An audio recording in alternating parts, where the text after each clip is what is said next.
Bonjour, donc dans cette nouvelle vidéo du TD2 configuré, nous allons voir maintenant comment paramétrer les commandes.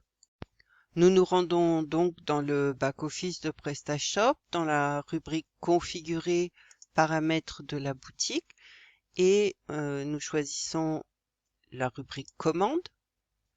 Nous sommes ici donc sur la page des commandes. Donc la première, afficher le récapitulatif final. Bien évidemment, c'est obligatoire en France, donc on met oui. On doit afficher un récapitulatif détaillé de la commande avec son prix total. Activer la commande express, c'est ce qu'on appelle les comptes invités. Donc ça peut être intéressant parce que le fait d'avoir à créer un compte, ça peut être un frein à l'achat pour le prospect. Donc on veut accepter qu'il ne crée pas de compte. Désactiver l'option commander à nouveau. C'est-à-dire que si on a l'historique de commande, ça peut être intéressant. Mais là, on va laisser à non. Montant minimum requis pour valider une commande, c'est indiquer un minimum d'achat de montant de panier pour que la commande soit lancée.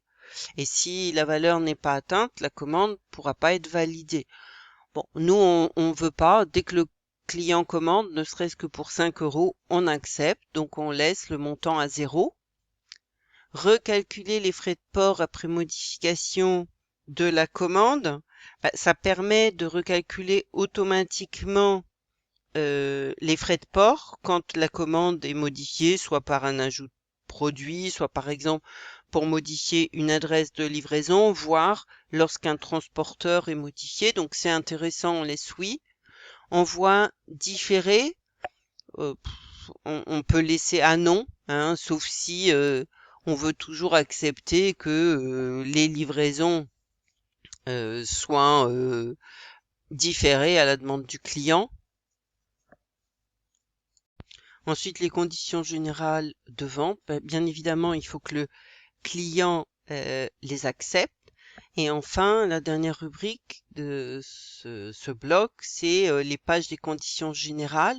Donc, obligatoirement, le site doit comporter des conditions générales de vente et des informations concernant le traitement des données personnelles. Donc, ces informations sont sont contenues dans des pages CMS. Donc par défaut, dans PrestaShop, il en existe 5 pour l'instant, mais il faut obligatoirement qu'on en choisisse une, mais on verra ultérieurement comment créer une nouvelle page CMS pour la politique de confidentialité et une autre pour les conditions générales de vente. Et dans ces cas-là, on reviendra changer ici la page de redirection. Donc on laisse conditions d'utilisation ici et on n'oublie pas, bien évidemment, d'enregistrer. Donc une fois qu'on a enregistré ici, on va passer aux options des emballages cadeaux.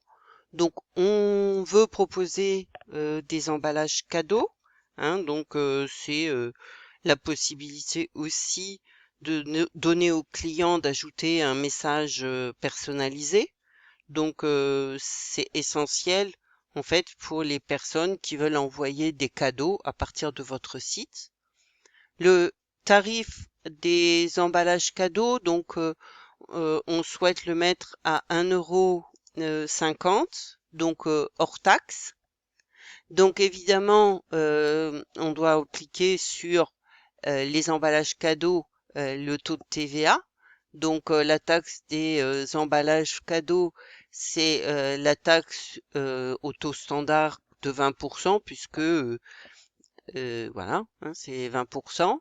Proposer des emballages recyclés, ça peut être intéressant, les clients peuvent apprécier ce genre de service.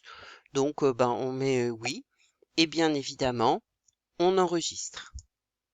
Donc voilà, les pages de configuration des commandes est terminée. Je vous remercie de votre attention.